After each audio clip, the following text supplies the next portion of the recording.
What's going on, guys? In today's video we're going to be talking about how I installed the lights on my CUB Cadet. Man, right now if you guys had smell-o-vision you'd be smelling some skunk. I don't know. The highway is like not far from over there. You can probably hear the background noise and stuff, but man, there's probably a skunk that just got lit up somewhere and it reeks. I've got LED lights on my tractor. Got them on the front and the back, and I've got them triggered using this toggle switch. The install took me probably, man, I don't want it to make it sound like a bear of a job. It was fairly straightforward, but it took me about 2 days to do it. I was trying to make it as professional as possible without it looking like super ghetto and stuff. So it took me a bit of time to do that, and I was building the wiring harness as I went. So what exactly did I do? Starting first, you got to get the electricity from the battery, and you need to get it up to the switches, or actually the relays. So first, I got these two connectors here. These guys are a respective wire, and I got it going into this nice loom. And then, so I'm trying to show the wiring loom as best as I can. The wiring loom comes in from the left, and then it goes up, splits into that Y, and where it branches off to the right is where it goes up and here out of the battery box and ties in. So looking back down here, now we've got the Y where it splits off and goes up. I have the wiring loom now on this side. The wiring loom comes across and it goes up, and as it goes across it then comes down, and then the loom just basically ends and then splits into the individual wires to then go to each respective light in the back.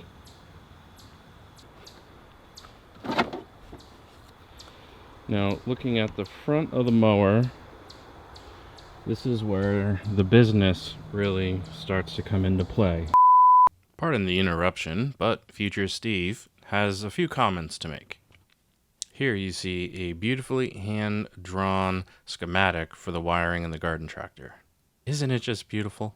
It's a beaut, Clog, it's a beaut! Assuming you know a little bit about wiring and you feel confident on doing this job, then these concepts should be fairly basic, but I'll just give a high-level overview of what's going on.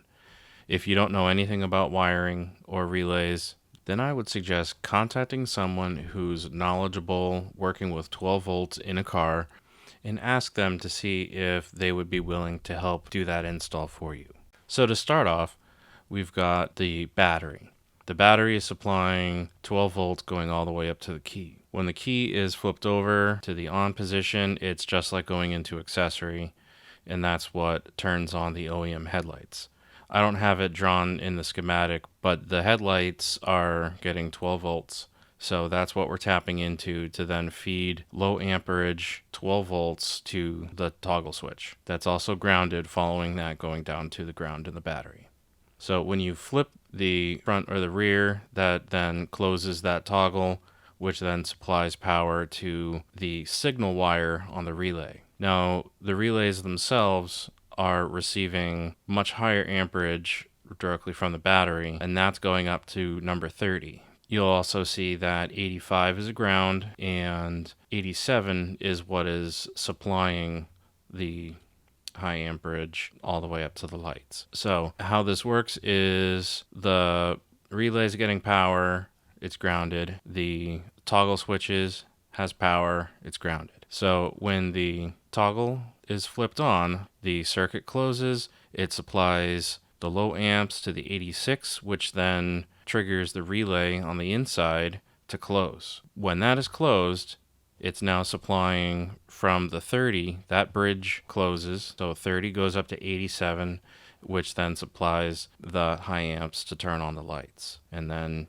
of course, the lights themselves are grounded, and when the toggle switch is flipped off, the lights turn off. Now, the key, same idea with that. When you turn the key to the off position, that cuts the 12 volts going to the toggle switch, so therefore everything turns off. That, in a nutshell, is how the electrical has been wired on the tractor. Okay, back to previous old past day Steve. This loom right here that I'm putting my finger on is the factory loom. This loom here, this loom that you see on the screen is the loom that I had added. You can see that I have it going across and it goes into the back, and we'll get to that, but as of right now I'm just kind of theorizing how I have this all wired together. This wire here and this wire are wires that I had added, and I had added those to the loom that controls the original LED lights. That's what this wiring harness is right here. I tapped into the green. It might have even been the red, probably the red. I wish that I could remember. I'm using that red line.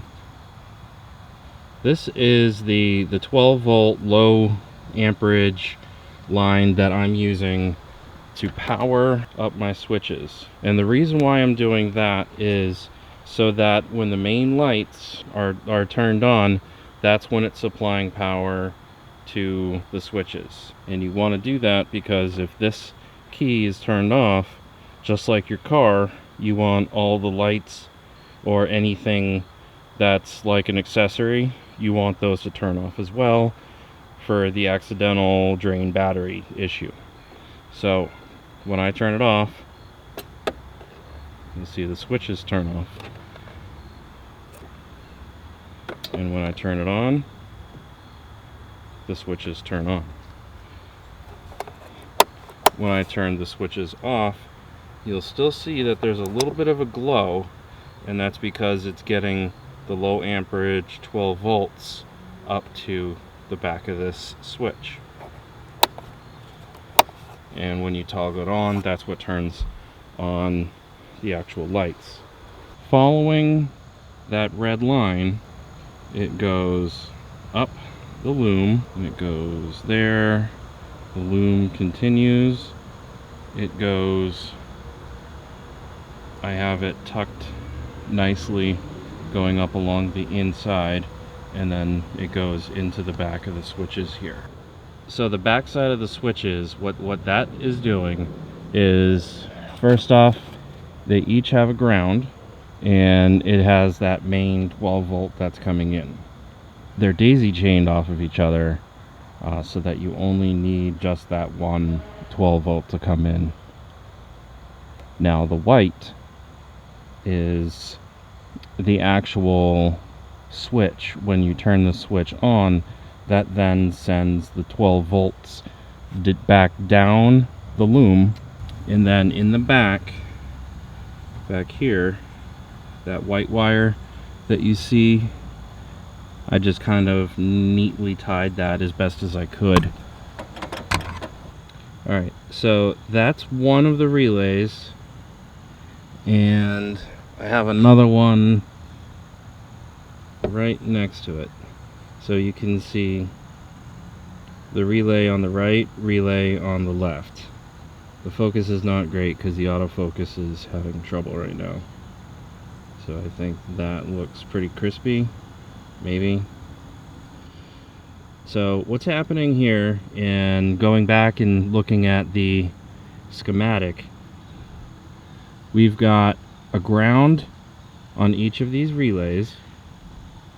You've got the low voltage that is now signaled from the switch. It goes into the relay. Because there's the ground, we've got our the low amp 12 volt switch is grounded to that, and you've got the 12 volt from the battery, which is now being triggered once the switch has been clicked on. The way that the relay works is you get the low amp 12 volt. When that is flipped on, that closes the circuit for the high amperage, and then that is what goes down along this black wire here, and then it goes down in through this wiring loom, and then I have it going in here, which then I have the loom going up the inside, and I'm leveraging like an automotive zip tie. It has a Christmas tree style clamp right here, and I have drilled a hole so that you can feed that loom directly up. This is where it starts to get a little bit more interesting. I say interesting because to install the lights onto the hood, I needed to remove the top half. And let me get the camera on a tripod. I'll show you how the top lid removes off of the hood. So with the hood up, you've got a clamp here and a clamp here, and then once you have those, not really a clamp, but it's more like a clip. So once you loosen the clip, then that will allow the whole top of the mower hood to slide off.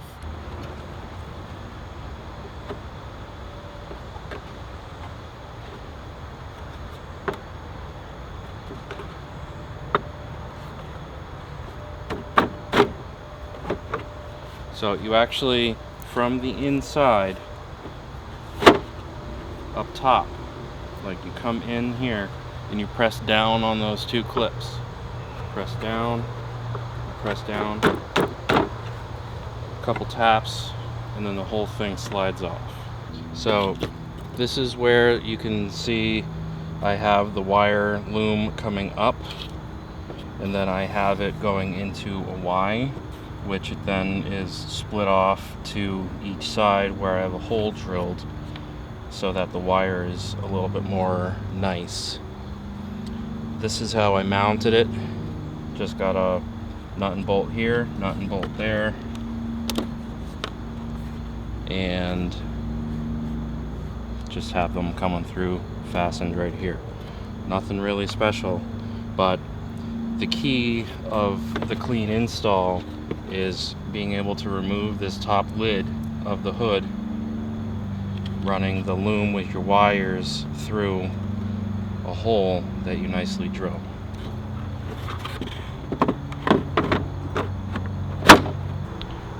Now I can't remember, I did have to drill 2 holes in the back here to mount the lights. This hole and that hole are original, but I installed the lights here. I drilled a hole there, drilled a hole here, and then mounted them through.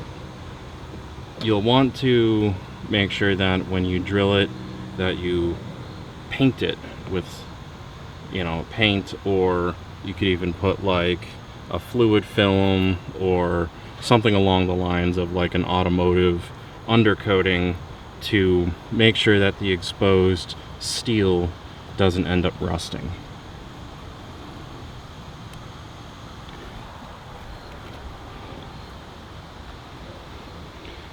So that's pretty much it for how I got the lights installed. The lights themselves, it's 2 sets, a set for the back, a set for the front. I think the cost of the lights with a real basic wiring harness was $20-something, which is not all that bad given that this was purely an experiment. It was less than $30 for the front with the harness, less than $30 for the back including a harness. I did need to buy some extra materials. I bought a longer black and a longer red wire. The harness for each light came with the fuses. You will want a fuse, just like you're doing any type of wiring with a car. Okay, it's no different. You want to handle this as if this is a car. And I bought the wiring loom so that all of these connections are made nicely. Any of the chafing is not going to be ruined through the vibrations, because during the summertime this is still an active mower, but the lights were put on as a way so that I could illuminate seeing at night while I'm plowing in the winter. I also needed some of these connectors here, a series of shrink connectors. They're the types of connectors that will cinch on the wiring when you need to like splice. You might be familiar with a butt connector. You basically, a butt connector, it crimps the wires to add an extension, but this takes a butt connector to the next level. It cinches both sides, and it has a little ring of solder so that when you use a heat gun, it melts, it shrinks the whole thing, and then solders the wire together. So I've got a series of those going on under here, in the back where the relays are. I think I'm using some of those connectors here in the back, maybe even in the back here as well. I'll leave a link for those in the description. Pretty much all of the parts and everything that I got, I'll leave a link to, as well as describe what each part I got is, in case you need to run and get some at your local parts store. The stuff like the wiring, the loom, and the wiring and the loom, that's something that you can get at an auto parts store. I suppose you could get it at Home Depot or any of the big box stores, but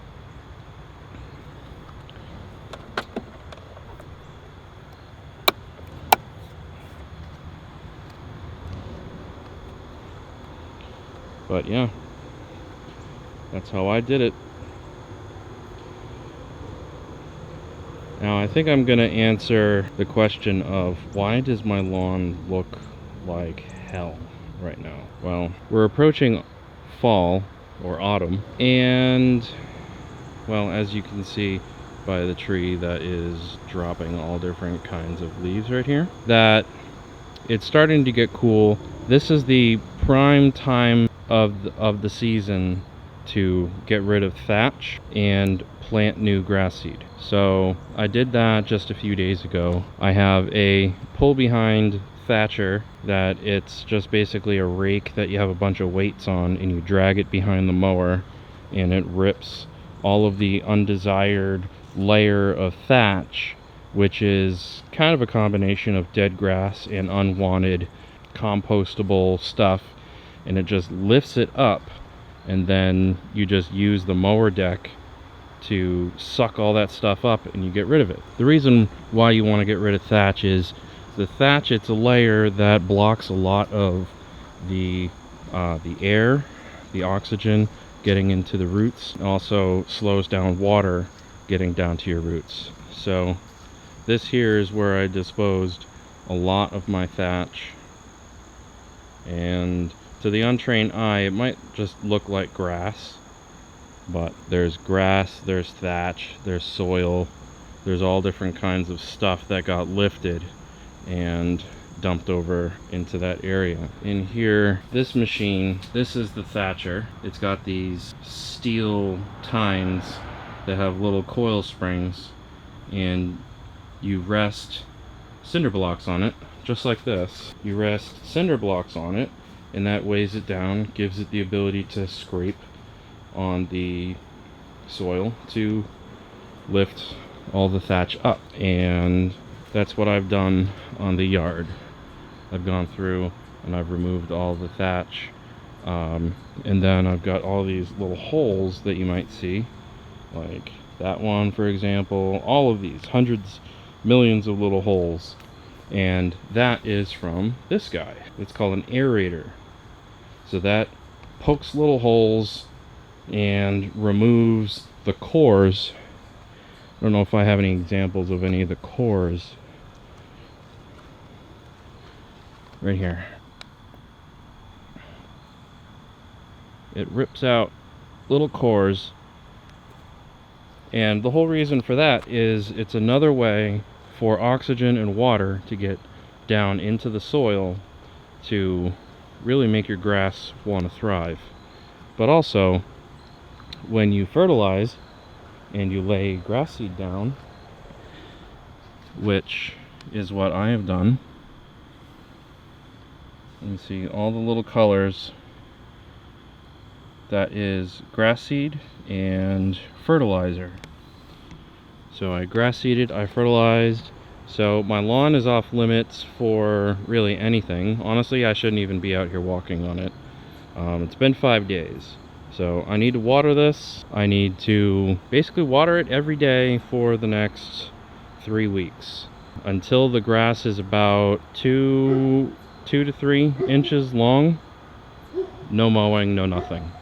So my mower deck has been removed, and you'll see it here just sitting there, because when I was thatching, all of the soil and everything that was coming up got really caked onto the underside of this mowing deck. You could tell when a mower deck is really clogged up, because it really starts to whine. Sounds more like an airplane. I had a ton of mud on that. Cleaning that out was fun. I ended up taking the mud that I got from it, and I filled a low spot right there. And I filled part of this one, and not this one, but those low spots there, I've been wanting to fill for the longest time. So I used the leftover soil from cleaning that out for that hole, and then I just had soil bags and filled those in. Well, my camera battery is about to die, so I hope that helps answer questions around how I went about installing the lights on this CUB CADET garden tractor. You may not have the exact same mower, and things might be different for you, but you'll still be able to take away how I took this mower, and you'll be able to do the same with your mower, just following similar steps. Now, you do need to have general wiring knowledge and knowledge of relays, but like I said, I'll have the schematic displayed at different points along this video for you to look at and help you with how I did the install, can help you with installing on yours. So again, I'd like to thank you for watching the video. I hope this helps. If you found it helpful, hit the like button. Let me know in the comments what you liked about it, and let me know anything else, any other type of topics, suggestions that you might want to do or you want to learn about, and I'll see about making another video. Subscribe if you haven't, and thanks again. We'll see you on the next one.